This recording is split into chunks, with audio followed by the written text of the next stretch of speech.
तो hello guys, हम लोग आ चुके हैं अपने एक और नए लेक्चर में जिसका नाम है जेंडर, रिलीजन एंड कास्ट। अपने इस चैप्टर को बहुत अच्छी तरीके से समझते हैं और इसके अंदर हम लोग बात करें जो भी चीजें हैं इनको अच्छे से समझने की कोशिश करते हैं। सबसे पहले हम लोग को एक नाम दिया गया है, चैप्टर का जो लेसन का नाम है उसको समझ लेते हैं। तो जेंडर के बारे में बात करें तो आपको पता होगा कि इस समाज के अंदर दो प्रकार की जाति होती है, सॉरी लिंग हो यार, जेंडर मेल फीमेल, ठीक है। तो ये सारी चीजें होती हैं इसके अंदर।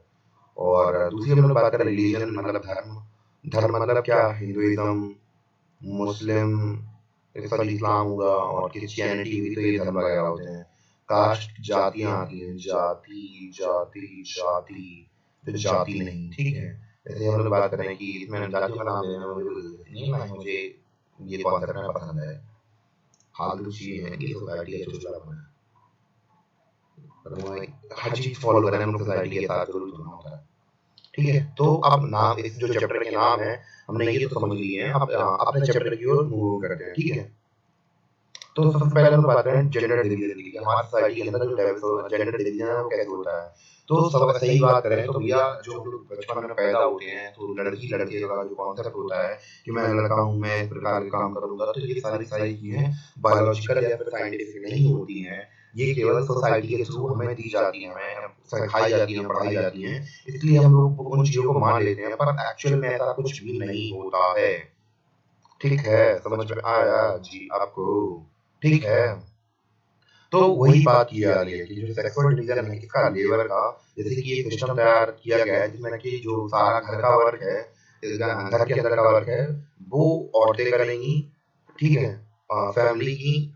या फिर हम लोग बात करें और मर्द से एक्सपेक्ट किया जाता है कि वो बाहर जाके पैसे कमाएगा। तो अब ये हम लोग बात करें इसी चीज को बोलते हैं सोशियो स्टीरियोटाइपिंग, ठीक है। इसी चीज को बोलते हैं कि आदमी का कुछ और रोल है और औरतों का कुछ रोल है। और ये जो बिलीव है ये कोई बायोलॉजी के ऊपर बेस्ड नहीं है कि भैया उनका शरीर के पार्ट अलग है या फिर बॉडी के पार्ट अलग है। तो इसका मतलब ये नहीं है कि भैया उनसे ये चीजें बनती हैं। ये केवल हम लोग बात करें, ये सोशल फैक्टर एक्सपेक्ट करते हैं, यानी कि हमारे आसपास के लोग हमें ये दिखाते हैं, हमें जताते हैं, तो हम लोग ये मानने लगते हैं। ये एक्सपेक्टेशन और स्टीरियोटाइपिंग का कमाल होता है, ठीक है। अब बात कर लेते हैं फेमिनिस्ट मूवमेंट के बारे में। तो फेमिनिस्ट मूवमेंट क्या होते हैं इसको समझ लेते हैं। तो भैया ऐसे मूवमेंट जो कि चलाए जाते हैं इसके लिए, सोशल मूवमेंट, सामाजिक मूवमेंट, जिसका उद्देश्य ये होता है कि इक्वालिटी को स्टेब्लिश करना है, किसके बीच में, आदमी के बीच में और औरतों के बीच में। तो जब हम लोग बात करें ऐसे सामाजिक मूवमेंट जो कि आदमी और औरतों के बीच में बराबरी का अधिकार लाने की कोशिश करते हैं, या फिर उन्हें बराबर इज्जत दिलाना चाहते हैं, ऐसे मूवमेंट, तो उसे बोलते हैं फेमिनिस्ट मूवमेंट। समझ में आया या नहीं आया? प्लीज नहीं आया तो प्लीज कमेंट कर दीजिए, ठीक है। तो फेमिनिस्ट मूवमेंट समझ लिया। तो अब हम लोग बात करें वुमेन का अपीयरेंस, देखते हैं अलग अलग तरीके से कि हमारी सोसाइटी के अंदर उसके अलग अलग परिवेश से समझने की कोशिश करते हैं कि उसके अलग अलग आयामों से कि उन्हें के साथ कैसा कैसा किया जाता है। लिटरेसी रेट, तो सबसे पहले इसके लिटरेसी रेट की बात कर लेते हैं कि उन्हें पढ़ाया लिखाया किया जाता है, कि हमारे समाज के अंदर जो औरतें या महिलाएं हैं तो उन्हें पढ़ाया लिखाया किया जाता है, कितना उनके अंदर साक्षरता दर है या फिर कैसे अलग अलग चीजें करती हैं। जो लिटरेसी रेट है औरतों के बीच में हम लोग बात करें वो कितना है, 65.46 कंपेयर टू मेल। मेल का है 82.14% और औरतों का देख रहे हैं कितना कम है, 65 है, ठीक है। तो अब हमने पहला परिप्रेक्ष्य देखा कि भैया औरतों और आदमी के बीच में अंतर हमें देखने को मिल गया। जो आदमी है वो ज्यादा पढ़ाई लिखे हैं और औरतों को कम पढ़ाया लिखाया जा रहा है, ठीक है। अब जॉब के बारे में बात कर लेते हैं। There is low percentage of women in high paid job. तो बहुत जो हाई पेड जॉब है, हाई वैल्यू जॉब है, तो वहां पे औरतों को बहुत कम रखा जाता है। केवल कुछ गर्ल ही हैं जिन्हें एनकरेज किया जाता है कि वो हायर एजुकेशन ऑप्ट करें। बाकी लड़कियां होती हैं 12th के बाद, मैं अपने आसपास खुद देख के बता रहा हूँ कि मैं भी टीचर हूँ और मैं भी लड़कियों को पढ़ाता हूँ, तो मुझे पता है कि जो महिलाएं होती हैं, औरतें होती हैं, उन्हें ज्यादा समय तक नहीं पढ़ाया जाता है क्योंकि यहाँ के लोगों का मानना ये होता है कि हम लोग बात करें कि पढ़ा लिखा क्या करेंगे, तो उन्हें की शादी कर दी जाएगी, बस इससे ज्यादा कुछ नहीं होता है यहाँ पे लड़कियों के। मतलब मेंटेलिटी ऐसी है यहाँ के लोगों की। मैं अपनी मेंटेलिटी नहीं बता रहा, केवल यहाँ की समाज की मेंटेलिटी बता रहा हूँ कि ये मेंटेलिटी होती है यहाँ की लोगों की, ठीक है। तो इसलिए उन्हें ज्यादा पढ़ाया लिखाया नहीं जाता है। अब बात कर लेते हैं वेजेस यानी कि पैसों के बारे में, यानी कि तनख्वाह कैसे मिलती है। Despite the equal wages act, तो जो हम लोग बात करें सरकार ने इक्वल वेजेस एक्ट पास कर दिया है, फिर भी हम लोग बात करें जो वुमेन है अलग अलग एरिया के अंदर उन्हें कम पैसे दिए जाते हैं इन कंपैरिजन टू मेन, ठीक है। चाहे वो स्पोर्ट हो, चाहे वो सिनेमा हो, चाहे वो एग्रीकल्चर हो, चाहे वो कंस्ट्रक्शन वर्क हो, हर क्षेत्र के अंदर हम लोग बात करें वुमेन के साथ डिस्क्रिमिनेशन होता है। और इवन की सरकार ने कानून भी निकाल दिया, उसके पश्चात भी औरतों को कम पैसे दिए जाते हैं कंपेयर टू मेन। ठीक है, सेक्स रेशियो, अब अनुपात देखते हैं समाज के अंदर कितने बच्चे होते हैं, मतलब महिलाएं कितनी होती हैं। जो मोस्ट पेरेंट होते हैं ये चाहते हैं कि अवॉइड चिल्ड्रन, तो ये अभी से नहीं आ रहा है, वैदिक एरिया जब आप लोग अगर एंशिएंट हिस्ट्री पढ़ने बैठो कभी किसी दिन, तो आप जब वैदिक एरा पढ़ो, क्या वैदिक एरा पढ़ो, तो वहां पे भी लोग क्या चाहते थे, बच्चों को चाहते थे, यानी लड़का हो, वो ये चाहते थे कि उनका कोई बच्चा या लड़का हो जाए। ठीक है, तो ये अभी कोई नई बात नहीं आई है कि भैया कोई बच्ची लड़की की डिमांड की जा रही है, तो ये हमेशा से होता हुआ आया है। क्या होता हुआ है कि हर कोई चाहता है कि उन्हें क्या हो, एक लड़का हो, लड़की ना हो, तो यही चाहते हैं ज्यादा से ज्यादा पेरेंट्स। ठीक है, और जो हम लोग बात कर रहे हैं, जो फीमेल होती हैं, उन्हें हम लोग बात कर रहे हैं कि बचपन में ही मार दिया जाता है, यानी जो पहले क्या होता था कि बीच में भी कानून एक लागू हो गया, मतलब एक टेक्निक आई थी, जैसे कि हम लोग बात करें पेट के अंदर ही बच्चे को पैदा कर सकते थे। और तो उससे क्या होने लगा कि भैया लोगों को पता चला, तो वो अपनी बच्चियों को पहले ही मरवा देते थे। जो गर्ल्स होती थी उनको जीने का अधिकार तक नहीं दिया जाता था, सोच के देखिए, उन्हें मार दिया जाता था। अभी कुछ समय पहले, कुछ सालों पहले, मुझे याद है जब मैं छोटा वगैरह था तब, फिर बाद में लॉ वगैरह आया, तो फिर उनकी जो चेकअप वगैरह है तो वो बंद करवा दिया गया, वरना लाखों सॉरी बहुत सारी लड़कियों को ऐसे ही मार दिया जाता था। और जो बच्चियां छोटी पैदा भी होती हैं तो उन्हें भी मार देते हैं। ठीक है, this resulted in unfavourable sex ratio. तो अनफेवरेबल सेक्स रेशियो क्यों बना, क्योंकि भैया जो महिलाओं की संख्या है वो कम है एज कम्पेयर टू बॉयज, क्योंकि भैया जो महिलाएं होती हैं उन्हें मार दिया जाता है। अब बात करते हैं सोशल इवेंट के बारे में। सोसाइटी के अंदर हम लोग बात करें, जो जनरल अर्बन सेंटर्स होते हैं पर्टिकुलरली, ये सेफ नहीं होते हैं औरतों के लिए, क्योंकि भैया डाउरी भी, हैरेसमेंट भी, और ये कोई नई बात नहीं है, ये कोई नई कहानी नहीं है। तो इवन की मैं दूसरों से क्या कहूँ, मैंने खुद देखा है, और मैं चाहता हूँ कि ये सारी चीजें ना हो, इसलिए मैं कभी भी किसी को कुछ कहता नहीं हूँ। बस जिस दिन मौका मिलेगा, कि आप लोगों से मैं गुजारिश करता हूँ कि आपको जिस दिन मौका मिले तो आप प्लीज फीमेल्स के लिए खड़े होइए, क्योंकि इनके पीछे कोई नहीं होता है।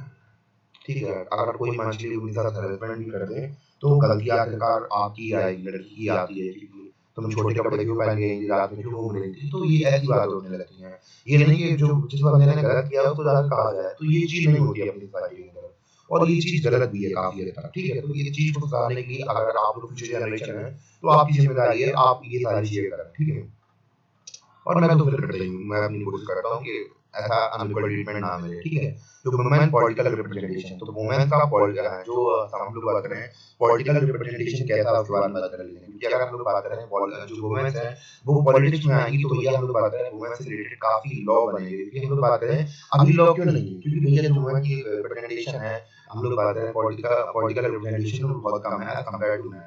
ठीक है, तो उनके लेकर राइट ज्यादा है, तो बहुत खराब स्थिति है अपने आप में वुमेन सेफ्टी के रिलेटेड। ठीक है, जो पॉलिटिकल रिप्रेजेंटेशन है वुमेन का इंडिया के अंदर वो बहुत कम है। कैसा है, बहुत कम है। और इंटरनेट हम लोग बात करें, ये कभी भी 5% से क्रॉस किए ही नहीं है। ठीक है, विधानसभा के अंदर और लोकसभा के अंदर 12% ज्यादा किए ही नहीं है। अब बात कर लेते हैं रिलीजन, कम्युनिज्म और पॉलिटिक्स के बारे में। सबसे पहले रिलीजन डिफरेंसेस इन पॉलिटिक्स, कैसे कैसे डिफरेंसेस होते हैं पॉलिटिक्स के अंदर, उसके बारे में बात कर लेते हैं। जो ह्यूमन राइट एक्टिविस्ट हैं तो वो एलिस्ट करते हैं कि पीपल जो अलग अलग माइनॉरिटी रिलीजन कम्युनिटी से आते हैं तो वो उन्हें बहुत ज़्यादा सफर करना पड़ता है कम्युनल वायलेंस के अंदर। तो ये जैसे कि आपने सुना होगा कि अगर मस्जिद वगैरह टूट जाए तो भैया तो हिंदू खड़े हो जाते हैं, और मंदिर टूट जाए तो मुस्लिम खड़े हो जाते हैं। तो यही समस्या हमने देख किया, बहुत बुरा लगता है इन सब चीज़ों को सुनने के बाद। अभी कुछ दिनों पहले सुन रहे थे ना कि बांग्लादेश में कुछ हो गया था, सुना था। तो ये चीजें अच्छी नहीं होती हैं। शांति से रहो यार, अपना जीवन काटो आराम से, क्या करना भैया तुम्हें इतना नेतागिरी पड़ गई। तो बस वही है, नेता अपने वोट के चक्कर में अपना नेतृत्व कराना चाहते हैं, वो वही सीन है। ठीक है, अब बात कर लेते हैं कम्युनिज्म के बारे में। तो कम्युनिज्म क्या है कि extreme and partition attachment to one religion is called communism. तो भैया किसी धर्म के प्रति इतना जुड़ाव हो जाना, इतना जुड़ाव हो जाना, ठीक है, तो बहुत ज्यादा हो जाना, तो उसी को क्या बोलते हैं, कम्युनिज्म बोलते हैं। भैया वही है कि कट्टरपंथी एक तरीके से, भैया हमारे धर्म के बारे में, मछली की एक बंदा है, ठीक है, तो उसने कोई चीज कह दी किसी धर्म के बारे में कि मुझे ये चीज अच्छी लगती है, तो अब कुछ लोग ऐसे होते हैं वो इतने भयंकर ऑफेंड हो जाते हैं कि भैया हमारे धर्म के बारे में तुमने कैसे बोल दिया, हम तुम्हें छोड़ेंगे नहीं जिंदा, और लिटरली ऐसा भी सीन देखने को मिलता है कि लोग मार भी देते हैं, मतलब जाके सीधे उससे निपटा देते हैं, ऐसा सीन देखा जा चुका है, मैंने भी देखे हैं बहुत न्यूज वगैरह में, आप लोग खुद न्यूज पेपर उठा लीजिए किसी दिन, तो आपको आए दिन कुछ ना कुछ ऐसी खबरें सुनने को मिलती रहती हैं, ठीक है। ये समझ आ गया। अब हम लोग बात करते हैं कम्युनल पॉलिटिक्स क्या है, तो इसके बारे में समझते हैं, कम्युनल पॉलिटिक्स क्या है इसके बारे में हम लोग समझते हैं, इसके बारे में हम लोग चर्चा करते हैं। तो problem in the society begins when one religion is pitted against other. The problem becomes serious when demand for one religious group formed in opposition to other religion. The problem becomes very acute when the government uses power to fulfill demand of only one religious group. तो समस्या कहाँ पे आती है कि भैया अगर कोई पॉलिटिकल पार्टी है या फिर हम लोग बात करें कोई पार्टी है, तो भैया हर कोई पार्टी अपनी पार्टी के लोगों का भला सोचती है, और जब वो ये चीजें करती है तो भैया ऐसे देश में, अब भले ही हम लोग बात करें तुम अपनी पॉलिटिकल पार्टी को स्ट्रॉन्ग कर रहे हो, अपने वोट बैंक को तो स्ट्रॉन्ग कर रहे हो, पर हम लोग बात करें जो देश की यूनिटी है उसको आप ब्रेक करने की कोशिश कर रहे हो, देश की यूनिटी है तो उसको आप ब्रेक करने की कोशिश कर रहे हो, ठीक है। तो ये हमें प्रॉब्लम देखने को मिलती है।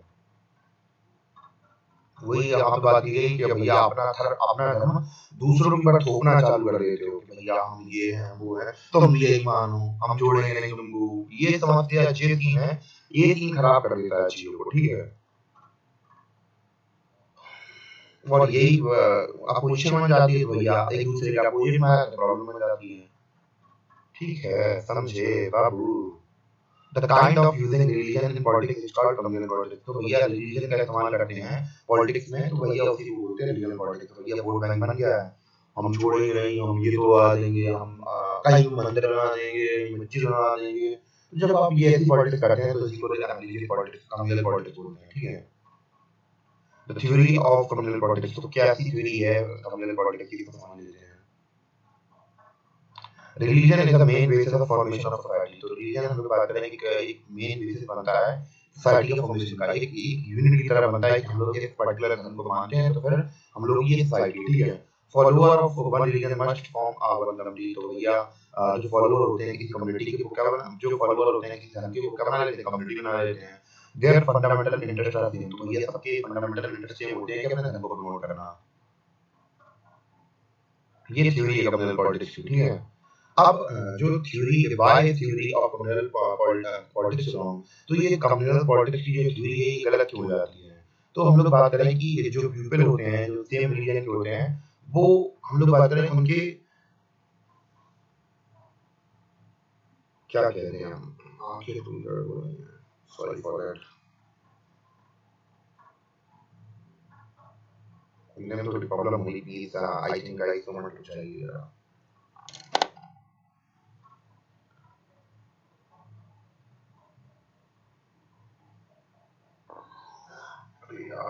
चार्ज है।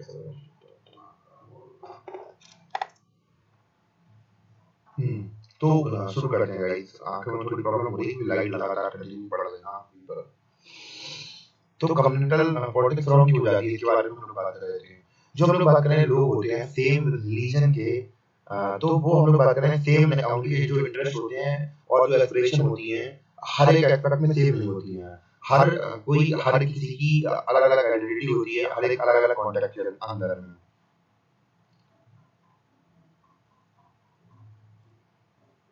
अब हम लोग बात करें कुछ स्टेप्स हैं जो कि कम्युनलिज्म से लड़ने के लिए मतलब लिए जाते हैं, ठीक है। तो इंडिया क्या है, सेकुलर स्टेट है। सेकुलर स्टेट का मतलब जो किसी का ऑफिशियल धर्म नहीं होता है, सब धर्म एक बराबर है, तो वो क्या होता है, सेकुलर स्टेट होता है, ठीक है। तो वही बात की है कि भैया इंडिया का कोई ऑफिशियल धर्म नहीं है, ना ही कोई स्टेट रिलीजन है इंडिया का, सब बराबर है। जैसे कि हम लोग बात करें पाकिस्तान हुआ है, दूसरी कंट्रीज हुई, तो इनका धर्म है, ये इस्लामिक कंट्रीज है, ठीक है।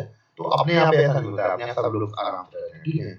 Everyone is free to practice prayers, prayers, यहाँ prayers लिखा हुआ है, ठीक है। Prayers and everyone is free to practice progress and property and religion, ठीक है। तो prosperity लिखा हुआ है यहाँ पे। तो हर कोई आजाद है कि भैया वो उसे अपनी प्रेयर करनी हो किसी भी चीज की, किसी भी रिलीजन को प्रैक्टिस करना हो तो वो कर सकता है, ठीक है। जो कॉन्स्टिट्यूशन है वो रोकता है डिस्क्रिमिनेशन से किसी भी पर्सन को किसी रिलीजन या जेंडर के बेसिस पर, या आप लोग किसी के धर्म के बेसिस पे आपको डिस्क्रिमिनेट नहीं कर सकते, किसी के जेंडर को लेकर आप डिस्क्रिमिनेट नहीं कर सकते, ठीक है। अब हम लोग बात कर लेते हैं जो कास्ट और पॉलिटिक्स है ये कैसे जुड़ी हुई है, ठीक है। जो कास्ट इनइक्वालिटी है इसका मतलब क्या है कि भैया जो हम लोग बात कर रहे हैं सेम कास्ट के लोग क्या बनाते हैं, एक सोशल कम्युनिटी बना लेते हैं, और हम लोग बात कर रहे हैं कि ये सिमिलर प्रकार का ऑक्यूपेशन करते हैं, सेम प्रकार की लोगों में मैरिज करते हैं, सेम प्रकार के कास्ट ग्रुप के अंदर, ठीक है। वो दूसरे जो हम लोग बात कर रहे हैं did not eat with members from other caste, तो भैया वही है कि वो लोग उनके साथ उठना बैठना खाना पसंद नहीं करते दूसरे कास्ट वालों के साथ, तो इसी को क्या बोलते हैं, कास्ट इनइक्वालिटी बोलते हैं। तो कास्ट इनइक्वालिटी क्या है, इसका मतलब ये है कि भैया कि हम लोग दूसरी कम्युनिटी से पसंद नहीं करते, ये हमारे बेकार है, तो भेदभाव करते हैं एक दूसरे के बीच में, ठीक है। साथ में खा नहीं सकते, साथ में बैठ नहीं सकते, और बगल में आ नहीं सकते, तुम खड़े नहीं कर सकते, मंदिर में नहीं जा सकते, पूजा नहीं कर सकते, तो ये क्या होती है, कास्ट इनइक्वालिटी होती है, ठीक है।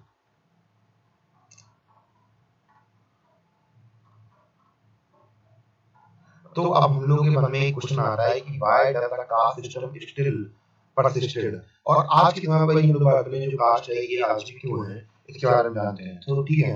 जो हम लोग बात करें कि जो गांव वाला एरिया है रूरल एरिया के अंदर चीजों को ज्यादा प्रेफर किया जाता है, पर शहरों में अब धीरे धीरे कम होती चली जा रही है। तो जो ज्यादातर लोग होते हैं तो प्रेफर करते हैं अपनी कम्युनिटी या अपनी कास्ट या ट्राइब के अंदर शादी करना। जो अनटचेबिलिटी है ये अभी भी पूरी तरह से खत्म नहीं हुई है, इनकी मैंने भी देखी है बहुत बार। तो लोग बहुत कब आपसे आपके कपड़ों के ऊपर जज करते हैं, आपको कपड़े के ऊपर आपकी शक्ल के ऊपर आपको जज करते हैं, ये मैंने कई बार देखा है। खैर फेस नहीं किया, खैर देखा ही है, फिजिकली बुरा लगता है कि हाँ सब ये चीजें गलत हो रही हैं। और एक दो बार तो मेरे साथ हुआ थी कि थोड़ी गंदी थोड़ी खराब ना थे, ठीक है। जो कास्ट ग्रुप है उसके बारे में बात कर लेते हैं, ठीक है। तो caste group that had access to education have continued to do well, तो भैया अगर हम लोग बात करें कि अगर कोई कास्ट ग्रुप एक्सेस कर लेता है एजुकेशन को तो वो अच्छी तरीके से डेवलप कर सकता है। और हम लोग बात करते हैं कि जो कास्ट है वो पॉलिटिक्स को कैसे इन्फ्लुएंस करती है उसके बारे में बात कर लेते हैं। जो हम लोग बात करें जो पार्टीज हैं वो चूज करती है कैंडिडेट को इलेक्शन के लिए, इसमें जो इस चीज को ध्यान रख के किया जाता है कि उनकी कास्ट कंपोजिशन की कंसिस्टेंट के उनकी कंपोजिशन क्या है किसी कॉन्स्टिट्यूएंसी के अंदर। जैसे मान लीजिए कि अगर उनके पास किसी पर्टिकुलर कम्युनिटी के अगर मान लीजिए कि उनके पास डेटा है कि इस एरिया के अंदर हम लोग बात करें कि पर्टिकुलर जाति के लोग रहते हैं, तो अब वो कोशिश ये करते हैं कि भैया कि वो उस जाति के लीडर को ही चुने, क्योंकि भैया वो क्या करेगा, हम लोग बात करें उसके काम की बेसिस पर नहीं, लोग इसकी बेसिस पर चले जाएंगे कि वो हमारी जाति का है, तो हमारी जाति का है तो भैया हमें वोट दे देगा। तो इस चीजों का भी ध्यान रखा जाता है कि कौन कॉन्स्टिट्यूएंसी के अंदर किसी को वोट देने होते हैं या फिर टिकट देना होता है, तो इसलिए ऐसे कर देते हैं, ठीक है। तो अब इन्फ्लुएंस तो दिख ही रहा है ना पॉलिटिक्स के अंदर कास्ट का।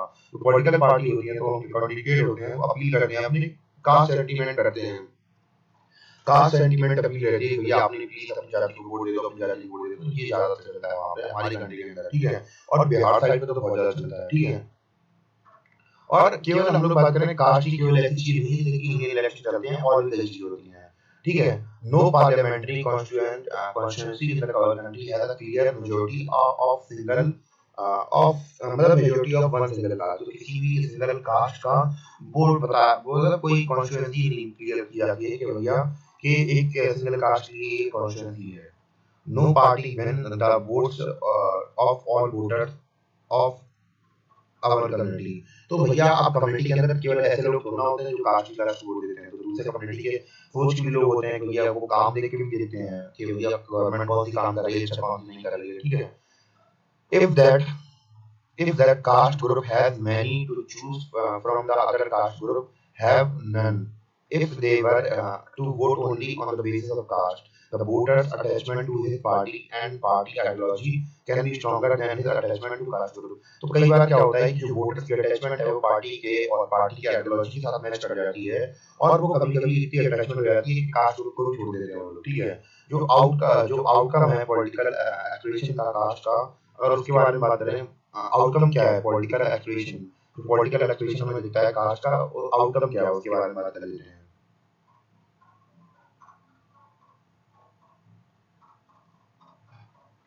तो it has provided space and opportunity for disadvantage group to demand their share in power.